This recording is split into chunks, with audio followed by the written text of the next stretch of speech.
সাগর ভাই 16 বছরে long March করে নাই, এই চিন্ময় ঘোষণা করেছে ঢাকা শহরে লং মার্চ করতে হবে। কি এমন দাবি করেছে যে আপনাকে লং মার্চ করতে হবে? আমার ক্ষোভের জায়গাটা এইখানে। আজকের বাংলাদেশে শেখ হাসিনাকে শক্তিশালী করার জন্য ইসকনের প্রতিষ্ঠা হয়েছে। এই কথার একটা শব্দ চয়ন যদি মিথ্যা হয় উনি প্রমাণ করুক।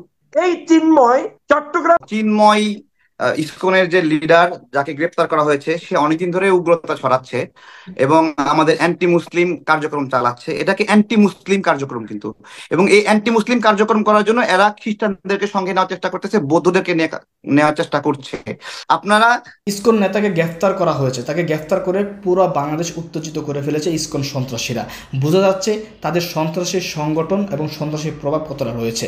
তো ইসকনের এই নেতাকে নিয়ে আবার নতুন কিছু তথ্য আলোচনা করেছেন তারেক ভাই এবং ডক্টর ফজল হক। তাদের আলোচনা শুনলে বুঝতে পারবেন যে এই ইসকন নেতাকে এবং ইসকনকে আরও অনেক আগেই নিষিদ্ধ করা দরকার ছিল। করলেন। আমি তার আগে একটু বলে রাখছি, আমাদের প্রিয় শ্রদ্ধাস্পদ দুইজন ভাই, তিনজন ভাই এখানে উপস্থিত আছেন। ওনারা আমার সহযোদ্ধা, একসাথে আমরা যুদ্ধ করেছি, দেশের জন্য লড়াই করেছি। যে কারণে ওনাদের কথার সময় আমি ব্যক্তিগতভাবে একটা কথাও বলার চেষ্টা করিনি, কারণ আমি জানি যে আমরা সবাই এক। আর আমি ইউনিটির পক্ষে, ঐক্যের পক্ষে, এবং আমি ন্যায়সঙ্গত যেটা মনে করি সেটা বলি। আমি যদি একটু জনপ্রিয় বেশি নেওয়ার জন্য কিছু বলতে চাইতাম, তাহলে আজকেই সবচেয়ে সহজ মাধ্যম যে আমি প্রথম আলো কিংবা ডেইলি স্টার নিয়ে গরু জবাইয়ের ওখানে উপস্থিত হইতে পারলে সবচাইতে বাংলাদেশে আমার বিনা পয়সায় বিনা টাকায় আমি কাভারেজও পাইতাম, এবং আমি এখানে আলেমদেরও একটা বড় অংশ আমাকে জিন্দাবাদ দিয়ে হয়তো রাতেই মিছিল করে সংসদ ভবন পর্যন্ত নিয়ে যাইতেন, কোনো সন্দেহ নাই। কিন্তু আমার বিবেক যা বলে, আমার বাস্তবতা সবার তো আর এক না, প্রত্যেকে প্রত্যেকের জায়গা থেকে বলবে। ওনাদের প্রতি আমি শ্রদ্ধা জানাই, এবং যারা সত্যিকারই স্কলার এবং বুঝবেন, এবং আমি বিশ্বাস করি আমাদের প্রিয় শায়েক যে উপস্থিত আছেন উনিও আমার আবেগটা বুঝতে পেরেছেন এবং সবাই বুঝতে পেরেছেন। এবং আমি কিন্তু কারো নাম উচ্চারণ করে ব্যক্তিগত আক্রমণও এখানে করিনি। আমি বলেছি যেমন করে একটা পত্রিকার রেফারেন্স দিয়ে কথা বলেছি, সেম আমি একজন ইউটিউবে একটা মানে আপনার পোস্টার পেয়েছি, ওইটার রেফারেন্স দিয়েছি। আমি বলি নাই যে এটা কোন মানে কে কেন করেছে, কারণ আমি চাই যে প্রত্যেকেই দেশের জন্য অবদান রেখেছে, কোনো না কোনো জায়গায় তাদের অবদান আছে। কাউকে খাটো করা এটা আমার বক্তৃতার নৈতিক জায়গা না, এবং এটা আমি করি না। আমার দর্শক শ্রোতা জানে, এবং যদি কেউ ভুল বোঝে ভবিষ্যতে বুঝে নিবে যে হু আই এম। আমি যে প্রসঙ্গটা এখন কথা বলতে চাই সেটা হচ্ছে, বাংলাদেশে বেশ কিছুদিন পর্যন্ত আমরা দেখছি সনাতনী ভাইয়েরা সেই জায়গায় পরিকল্পিত উপায়ে ইসকনের নাম ব্যবহার করে কিছু কিছু ব্যক্তি তারা আজকের বাংলাদেশে একটা নৈরাজ্য শুরু করে দিয়েছে। আপনি জানেন যে ইসকনের আজকে যাকে গ্রেপ্তার করা হয়েছে চিন্ময়, এই চিন্ময় ব্রহ্মচারী হচ্ছে বাংলাদেশের শেখ হাসিনার ব্যাপারে তিনি বক্তব্য দিতে গিয়ে নিজে বলেছেন স্পষ্ট করে যে আজকের বাংলাদেশে শেখ হাসিনাকে শক্তিশালী করার জন্য ইসকনের প্রতিষ্ঠা হয়েছে। এই কথার একটা শব্দ চয়ন যদি মিথ্যা হয় উনি প্রমাণ করুক।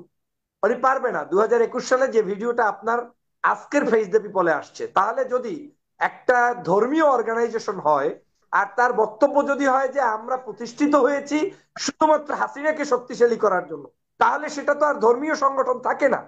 তিনি বলতে পারেন যে আমাদের এই সংগঠনটি ধর্মীয় কাজ করে, সরকার প্রধান হিসেবে শেখ হাসিনার সহযোগিতা চাই, আমাদের মন্দির লাগবে মন্দির দেন, যেটার পক্ষে আমি সবসময় বলিষ্ঠ ভূমিকা রাখি। আমার যেমন মসজিদ দরকার, হিন্দু ভাইদের মন্দির দরকার, হিন্দু ভাইদের শিক্ষা দরকার। আমার যেমন ইবতেদায়ী মাদ্রাসা দরকার, হিন্দু ভাইদের প্রতিষ্ঠানেও যদি তাদের গীতা পাঠের কোন প্রতিষ্ঠান করা যায় সেটা করা দরকার। কারণ যখন ধর্ম শিখবেন তখন অন্যায় আচরণ করতে পারবেন না। কিন্তু যারা ধর্ম শিখবে না তারাই হচ্ছে এই ধরনের ষড়যন্ত্রের সাথে সম্পৃক্ত হবে। আমি মনে করি এই ইসকন এবং ইসকনের সাথে সম্পৃক্ত এই ব্যক্তিবর্গ হঠাৎ করে একটা পরিকল্পনা নিয়ে মাঠে নেমেছে, যেটা বাংলাদেশের জন্য অবশ্যই অশনি সংকেত। আমার মনে হয় খুব দেরিতে আপনারা গ্রেপ্তার করে ফেলেছেন, অথবা এখনো করেছেন কিনা এর মধ্যে তাকে ছেড়েও দিতে পারেন, আমি জানি না। কিন্তু স্পষ্ট আপনারা যদি কোনো সন্ত্রাসীকে ধর্মীয় ব্যক্তিত্ব মনে করেন, সেটা কোনোদিন ধর্মের সাথে যায় না। কোন একজন উশৃঙ্খল বিশৃঙ্খল মানুষকে যদি ছাত্র হিসেবে ট্যাগ লাগিয়ে বলেন এটা ছাত্রদের আন্দোলন, না এটা ছাত্রদের আন্দোলন নয়। আজকে ঢাকা শহরে যে কলেজগুলো ভাঙচুর হয়েছে, ম্যাক্সিমাম জায়গায় টোকাইরা ভাঙচুর করেছে। আপনি দেখেন এই জিনিসগুলো আমাদের দেশে বাড়তে দিলে তাহলে আমার এই দেশটাকে ধ্বংস করে দিবে। এটা একটা সময় আপনার বিভিন্ন জায়গায় ওই যে গোষ্ঠীতে গোষ্ঠীতে মানে দ্বন্দ্ব লাগতে লাগতে একটা বিশৃঙ্খল পরিস্থিতি হবে। আমি তো সব জিনিস নিয়ে সরকারের উপরে সন্তুষ্ট নয়, কিন্তু এর মানে এই নয় যে আমি হাসিনা যা বলে তাই আচরণ করব। আমার কথায় মনে রাখবেন, আমার কোনো বক্তব্যে যদি হাসিনা খুশি হয়, আমার কোনো বক্তব্যে যদি আওয়ামী লীগ খুশি হয়, আমার কোনো বক্তব্যে যদি পাশের দাদা বাবুরা খুশি হয়, প্রথমেই ধরে নিবেন সবচাইতে দালাল হচ্ছে আমি। কারণ এই কথাগুলো দিয়ে তারা কিন্তু তাদের উপকার হচ্ছে। আমাদের এই ব্যাপারটা সতর্ক থাকতে হবে। আপনি সাগর ভাই, আমি বলছি, বাংলাদেশে এই প্রথম হিন্দু ভাইদের উৎসব পালন হয়েছে, যেটা 50টা অতিরিক্ত পূজা মণ্ডপে হয়েছে, মানে ন্যাচারালি যেগুলো হয় তার চাইতেও 50টা। Number one. নাম্বার টু, এই প্রথম সেনাবাহিনী প্রত্যেকটি পূজা মণ্ডপে পাহারা দিয়েছে, যৌথ বাহিনী পাহারা দিয়েছে। সরকার পরিবর্তনের পরে এই প্রথম কওমি মাদ্রাসার শিক্ষার্থী, আলিয়া মাদ্রাসার শিক্ষার্থী, স্কুল কলেজের শিক্ষার্থী, ইসলামী আন্দোলন, জামাত সহ রাজনৈতিক দল সবাই মিলে এই মন্দিরগুলো পাহারা দিয়ে কি অপরাধ করেছে? এই চিন্ময় চট্টগ্রামের সমাবেশে তিনি বক্তব্য দিয়ে বলছেন যে আমার এখানে আর্মি কেন, আমার এখানে এই হুজুররা নিরাপত্তা দেবে কেন? তার মানে চিন্ময় চায় যে মন্দিরে হামলা হোক, চিন্ময় চায় যে আওয়ামী লীগ এসে মন্দিরগুলোতে আগুন ধরিয়ে দিক, চিন্ময় চায় যে অশান্তি সৃষ্টি হোক। তার মানে তাদেরকে শান্তি দিতে চাইলেও তারা সেটা অ্যাকসেপ্ট করতে চায় না। আর্মি তো আপনার ওখানে গিয়েছে, আমি তো খুশি। আর্মি যদি সারা বাংলাদেশের প্রত্যেকটি তাফসীর মাহফিলের নিরাপত্তা দিতে পারে, মসজিদগুলোর মধ্যে দাঙ্গা হাঙ্গা না লাগে নিরাপত্তা দিতে পারে, তাতে তো আরো ভালো। দোষের কি আছে? কিন্তু চিন্ময় বলছে এটা কেন হচ্ছে, তার মানে আমার তার বক্তব্যেই প্রমাণ হচ্ছে তিনি ষড়যন্ত্র লাগানোর জন্যই এখানে আমাদের উপস্থিতি টের পেয়ে তিনি আজকের এই আন্দোলনে নেমেছেন। কারণ তিনি বুঝতে পেরেছেন বাংলাদেশের মানুষ ভারতের মতো নয়। বাংলাদেশের মানুষ ওই দেশে যেরকম গলা টেনে গরুর গোস্ত খাওয়ার অপরাধে একজন মুসলমানদের গলার রশির মধ্যে গলায় রশি বেঁধে তারপরে টেনে টেনে হত্যা করে, বাংলাদেশের মানুষ সেটা নয়। বাংলাদেশের মানুষ সব সময় ন্যায়ের পক্ষে, ধর্ম পালনের পক্ষে, হিন্দু মুসলিম বৌদ্ধ খ্রিস্টান ঐক্যবদ্ধ থাকার পক্ষে। এটাই যখন চিন্ময়রা বুঝতে পেরেছে, তখনই তারা এই বক্তব্য দেওয়া শুরু করেছে। সাগর ভাই 16 বছরে লং মার্চ করে নাই, এই চিন্ময় ঘোষণা করেছে ঢাকা শহরে লং মার্চ করতে হবে। কি এমন দাবি করেছে যে আপনাকে লং মার্চ করতে হবে? আমার ক্ষোভের জায়গাটা এইখানে। আমি চাই বাংলাদেশের প্রত্যেকটি ধর্মীয় জিনিসগুলো সুন্দরভাবে পালন হোক, কিন্তু সেটা হবে ধর্মের ভিত্তিতে। কিন্তু ধর্মের মধ্যে শেখ হাসিনার প্রীতি, আওয়ামী প্রীতি, হ্যাঁ, হিন্দু ভাই যদি নৌকায় ভোট দেয় আমার আপত্তি নেই। হিন্দু ভাই যদি চিন্ময় ইসকনের যে লিডার যাকে গ্রেপ্তার করা হয়েছে, সে অনেকদিন ধরে উগ্রতা ছড়াচ্ছে এবং আমাদের অ্যান্টি মুসলিম কার্যক্রম চালাচ্ছে। এটাকে অ্যান্টি মুসলিম কার্যক্রম কিন্তু, এবং এই অ্যান্টি মুসলিম কার্যক্রম করার জন্য এরা খ্রিস্টানদেরকে সঙ্গে নেওয়ার চেষ্টা করতেছে, বৌদ্ধদেরকে নেওয়ার চেষ্টা করছে।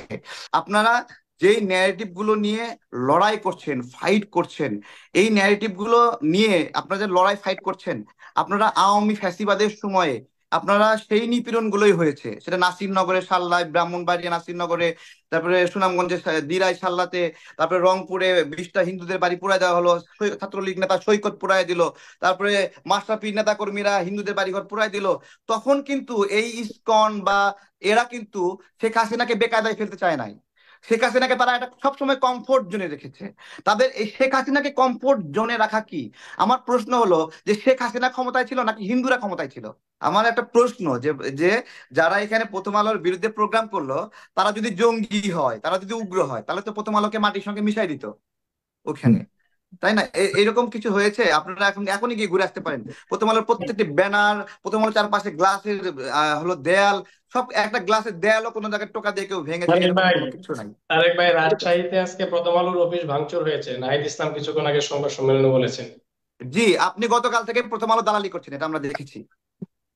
ঠিক না, আছে, আমরা ব্যক্তিগত আক্রমণ না করি, কিন্তু আপনার কাছে কেন মনে হয়েছে যে কোন দল আসলে প্রথম আলোর পক্ষে দাঁড়িয়েছে, কোন রাজনৈতিক ব্যক্তিরা আপনি যেটা প্রথম ইঙ্গিত দিলেন? জি, এটা হলো আপনার প্রথম আলোর যে জঙ্গি ন্যারেটিভ বা ইসলাম ফোবিয়া, ইসলাম বিদ্বেষী ন্যারেটিভ, সেই ন্যারেটিভের কারণে কিন্তু যে সকল আপনারা এখানে মানুষগুলো ক্ষতিগ্রস্ত হয়েছে। ধর্মটাকে আনছেন কেন? আপনি বলছেন সংস্কৃতিকে আক্রমণ করে তারা করেছে, সংস্কৃতির সাথে এখানে হ্যাঁ, ধর্মটাকে এটা ধর্মীয় আক্রমণ না, এটা ধর্মের উপর আগ্রাসন না।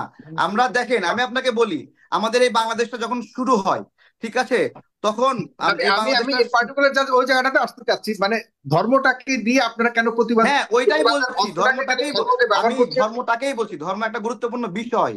আমরা আমরা ধর্ম এখানে নিয়ে প্রথম আলোর পক্ষ থেকে কোনো ধরনের এমন কোনো কিছু বলেছে কিনা যে অবমাননা হয়েছে বা ধর্মকে তারা ছোট করেছে, খাটো করেছে, এরকম কোনো কিছু দেখেছে এটাকে কিনা যেখানে? অনেকবার দাঁড়ান, অনেকবার অনেকবার খাড়া করেছে। এবং তারা এই যে মানে কার্টুনে আপনার হলো কিশোর আলো নামে একটা কার্টুন ছিল তাদের, সেই কিশোর আলো কার্টুনে আপনার হলো গরু জবাইকে বলতেছিল পৃথিবীর উত্তম, মানে উত্তম প্রাণীকে, মানে হলো ও মানে আমরা জবাই করে খেয়ে ফেলি। ঠিক আছে, মানে এইরকম একটা তারা কার্টুনও ছেপেছিল। এরকম অনেক আছে প্রথম আলোর ধর্ম বিরোধী, ধর্ম বিদ্বেষী। আপনি তো আমাকে বলার সুযোগ দিচ্ছেন না, আমি আপনাকে বলি। আমাদের বাংলাদেশ যখন আমি শুরু আমি হলো, এই আপনার কাছে বাংলাদেশ নামের যে প্রায় ভূখণ্ড, প্রায় 15 মিনিট আছি, আমি সুযোগ আপনার আমি সাথেই জাস্ট কথা এক বলছি। মিনিটে বলবো, এক মিনিটে হ্যাঁ। বলবো। আমাদের বাংলাদেশটা যখন শুরু হলো, এই হুম, বাংলাদেশটা শুরু হলো আমরা বাঙালি পরিচয় শুরু করলাম। হুম, ঠিক আছে, এই বাঙালি পরিচয় শুরু হওয়ার আগে এই ভূখণ্ড সৃষ্টি হয়েছিল মুসলিম বাঙালি পরিচয়। হুম। এটা আমাদেরকে বুঝতে হবে। সেই মুসলিম বাঙালি পরিচয় থেকে শুরু আমাদের ছেটে ফেলে শুধু বাঙালি বানানো হয়েছে। এবং সেই বাঙালি বানানোর পরে আমাদের হিন্দু সংস্কৃতি চাপায় দেওয়া হয়েছে। আমাদেরকে মনে রাখতে হবে আমরা এখনো মুসলিম সংখ্যাগরিষ্ঠ কমিউনিটি হিসেবে এখানে আছি। ঠিক আছে, আমাদেরকে বাঙালি পরিচয় চেয়ে আমার মুসলিম বাঙালি পরিচয় এখানে গুরুত্বপূর্ণ।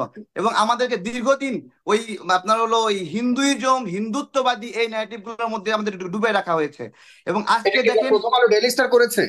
এটা এটা প্রথম আলো, ডেইলি স্টার তাদের মতো পত্রিকাগুলোই করছে। তারা এখানে লিডিং দিচ্ছে, এই ঘটনাগুলো ঘটছে, তারা এই ঘটনাগুলো লিডার। এখানে শাহবাগ নামের যে বিষয়টা আছে, আচ্ছা, শাহবাগই কিন্তু বলি এটা আমরা। লিডার, তারা আপনি দেখেন, আমরা লিডারের যে পুরো শাহবাগ দলে। বলি না, দেখেন হ্যাঁ। শাহবাগ বলি, এদের শাহবাগই বলি। শাহবাগীকে আচ্ছা। শাহবাগ নামের একটা ধর্মেতে রূপান্তরিত করছে, যে শাহবাগীদের তো আলাদা একটা ধর্ম আছে, একটা সাংস্কৃতিক চর্চা আছে, এবং সেই সাংস্কৃতিক চর্চাগুলো আমাদের উপর চাপায় দেওয়া হয়। এগুলো কে করে? এগুলো প্রথম আলো ডেইলি স্টার করে না। প্রথম আলো ডেইলি স্টার করে। ধন্যবাদ আপনাকে, ধন্যবাদ। এই পর্যায়ে আমি আপনার কাছ থেকে, কারণ আজকে প্রায় 5 জন আমাদের আলোচক, আমি পলাশ কান্তি দে, তিনি বাংলাদেশ হিন্দু মহাজোটের তিনি মহাসচিব, আমি তাকে যুক্ত করেছি। তিনি ব্যস্ত আছেন অন্য এক জায়গায়। আমি তাকে কৃতজ্ঞতা জানাচ্ছি আমার সাথে যুক্ত হওয়ার জন্য। তিনি কয়েক মিনিটের জন্য আমার সাথে যুক্ত হয়েছেন। শুধুমাত্র চিন্ময় কৃষ্ণ দাস, চিন্ময় প্রভু, তাকে গ্রেপ্তার করা হয়েছে। তার ক্রমে আপনি জানেন তার বিরুদ্ধে কি ধরনের অভিযোগ রয়েছে এবং তার গ্রেপ্তারে আপনার প্রতিক্রিয়া একটু জানতে চাই। আর পলাশকান্তি দেখে আমি তার বক্তব্য শুনে তাকে আবার ছাড়তে হবে। তার ক্রমে আপনার কাছ থেকে শুনতে চাই, একটু একটু আপনি বলবেন চিন্ময় কুমার দাসকে গ্রেপ্তার করেছে এ ব্যাপারে আপনার মন্তব্য কি, এবং তাদের ব্যাপারে, ইসকনের ব্যাপারে আপনার অবস্থান কি? আপনি এই জায়গা থেকে বললে পরে আমি পলাশকান্তি তার কাছে যেতে চাই। তার ক্রমে এই ব্যাপারে একটু বলবেন। জি, প্রথমত হলো আপনার হলো চিন্ময়, ইসকনের যে লিডার যাকে গ্রেপ্তার করা হয়েছে, সে অনেকদিন ধরে উগ্রতা ছড়াচ্ছে এবং আমাদের অ্যান্টি মুসলিম কার্যক্রম চালাচ্ছে। এটাকে অ্যান্টি মুসলিম কার্যক্রম কিন্তু। এবং এই অ্যান্টি মুসলিম কার্যক্রম করার জন্য এরা খ্রিস্টানদেরকে সঙ্গে নেওয়ার চেষ্টা করতেছে, বৌদ্ধদেরকে নেওয়ার চেষ্টা করছে। ঠিক আছে, এবং আজকে তাকে গ্রেপ্তার করার পরে আপনার হলো বিক্ষোভ করছে। আমার কথা হলো, প্রতিদিন কত মুসলিম ধর্মীয় নেতা গ্রেপ্তার হয়েছে আপনার হলো, কিন্তু তার মানে কি হিন্দুরা কেউ ক্রাইম করলে তাকে গ্রেপ্তার করা যাবে না? মানে এটা কি অদ্ভুত একটা বিষয়! হিন্দুরা হুম। ক্রাইম করলে গ্রেপ্তার করা যাবে না, বিচারের আওতায় আনা যাবে না।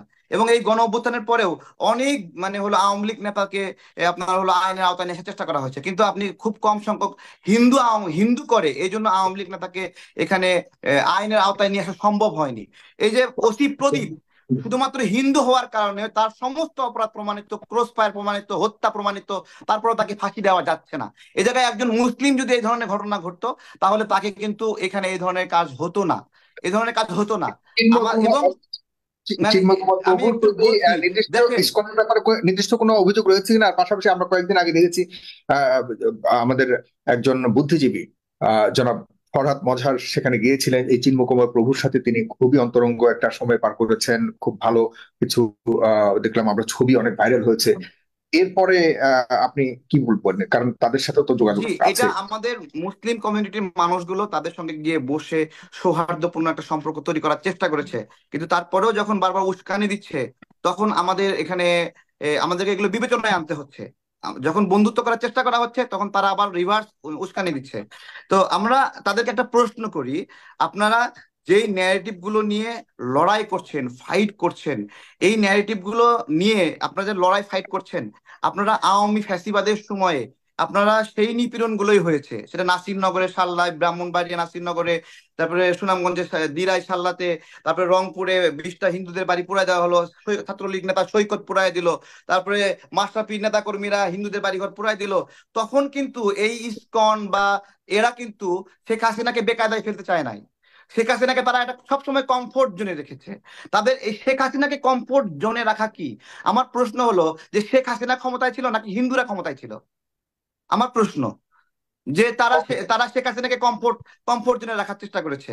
এবং যদি মানে এখানে অনেকগুলো বিষয় রয়েছে, দেখলাম কয়েকদিন জি। আগে দেখলাম চিন্ময় সাহেব হলো সংখ্যানুপাতিক নির্বাচনের মাধ্যমে আপনার হলো সংসদে তাদের সংখ্যানুপাতিক প্রতিনিধিত্ব চাই, তাহলে তাদের 8% জনগণ 8% সংখ্যা হলো সংসদ সদস্য লাগবে, তাই তো? তাহলে জি। আমার কথা হলো যে দেখেন, বাংলাদেশে মুসলিমরা সংখ্যালঘু না হিন্দুরা সংখ্যালঘু? 8% জনগণ হয়ে 30%, 32% সরকারি চাকরি করে হিন্দুরা। তাহলে সংখ্যানুপাতিক হিসেবে তারা 8% চাকরি নেক, বাকিগুলোকে বের করে দেওয়া হোক, তাদের সম অধিকার নিশ্চিত করা হোক। ওকে, এই আমার হলো প্রশ্ন যে হিন্দুরা নিপীড়িত হচ্ছে। দর্শক, আপনার আলোচনা দেখেছেন, দেখে বুঝতে পেরেছেন যে কি হয়েছে এবং কি কারণে এই ইসকন নেতাকে গ্রেফতার করা প্রয়োজন ছিল এবং তাদের আদালতে পাঠানো দরকার ছিল কিনা। আমি মনে করি যেটা করা হয়েছে সঠিক কাজ করা হয়েছে, এবং আরও যারা এই ইসকনের সন্ত্রাসী সংগঠন চালিয়েছে আজকে এই আদালত প্রান্তরে তাদের প্রত্যেকে গ্রেফতার করা হোক, গ্রেফতার করে বিচারের আওতায় আনা হোক। আর না হয় কিন্তু দেশ আরও মুসলিমরা রাজপথে থাকবে না। এই কয়েক হাজার হিন্দু দিয়ে এত কিছু করতে পারে, প্রিজন ব্যান 3 ঘন্টা আটকা রাখতে পারে, তো দেশে 92 মুসলমান কী করতে পারে সেটা কিন্তু 5ই আগস্ট দেখেছে। তো এই জন্য আমরা সুষ্ঠু বিচার চাই, সুষ্ঠু বিচার এক পর্যন্ত আমরা অপেক্ষা করব।